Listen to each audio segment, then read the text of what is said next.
I saved over 2,500 children in the Holocaust. I gave them each a new name and a new family.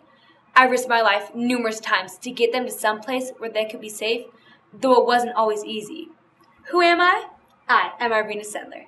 I was born in 1910 in Otwock, about 15 miles southeast of Warsaw, Poland. My father, a great physician and one of the very first Polish socialists, taught me to love and respect everybody, regardless of their ethnicity or their social status. Many of my father's patients were poor Jews. Then a horrible disease came, and my father was the only one to stay in the area. Unfortunately, he contracted the disease. His dying words to me, his 7-year-old daughter, were, "If you see anyone drowning, jump in and save them, even if you don't know how to swim." Even before the war, I was loyal to the Jews. At Warsaw University, where I went to school, I stood up for my Jewish friends. The Jewish students were forced to sit apart from the other students, though that didn't stop me. One day at lunch, I went to go sit on the Jewish side of the room with my Jewish friends, and when the teacher ordered me to move, I simply replied with, "No, I'm Jewish today." I was expelled immediately. Even because of my act, decades later, my grandchildren couldn't get into Warsaw University. Then, a horrible man named Adolf Hitler took over the Germans and invaded Poland.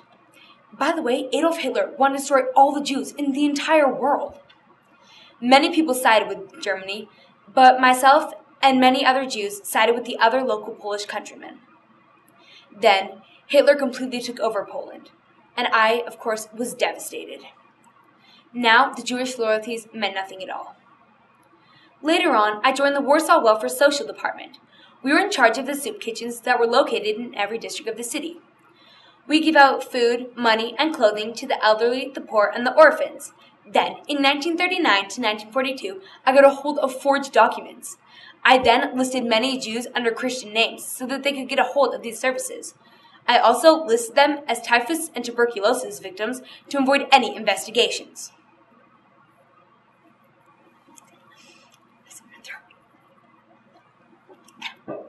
I felt like I wasn't doing enough, so I joined Zgoda, the secret aid to the Jews in the Warsaw Ghetto. This group was organized by the Polish Underground Resistance, which operated out of London with the help of many British soldiers. Through this, I was able to smuggle in food and clothing to the Jews in the Warsaw Ghetto.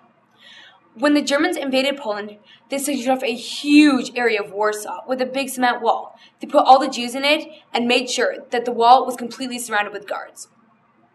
Again, I felt like I wasn't doing enough, so I decided to smuggle out people instead of just smuggling in things.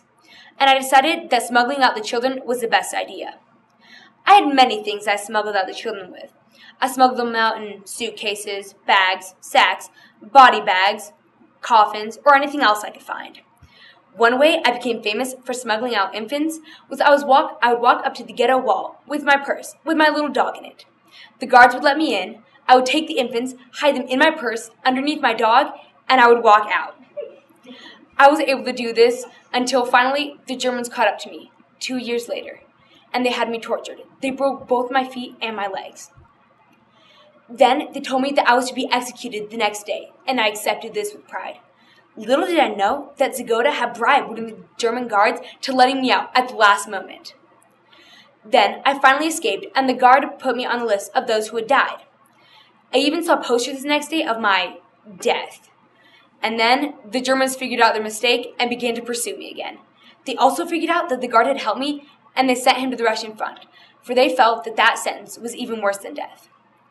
And then, when I got back to the Warsaw Ghetto, ready to smuggle out more children, I had found out that it had been liquidated.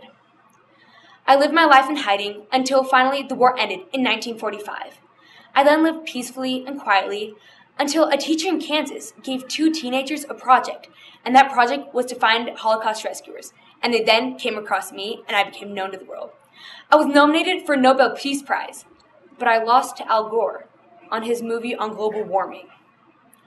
I was also interviewed on ABC News, where I told them that the world could not go on if people did not have love, tolerance, and humility. I then died on May 12, 2008, in my tiny retirement home in Warsaw, Poland. I will always be remembered as the woman who saved many children from the Warsaw Ghetto and who risked my life for the Jews in many situations. I'll also be remembered as being very brave and courageous. I'm truly a figure not to be forgotten. I am Irena Sendler. Thank you.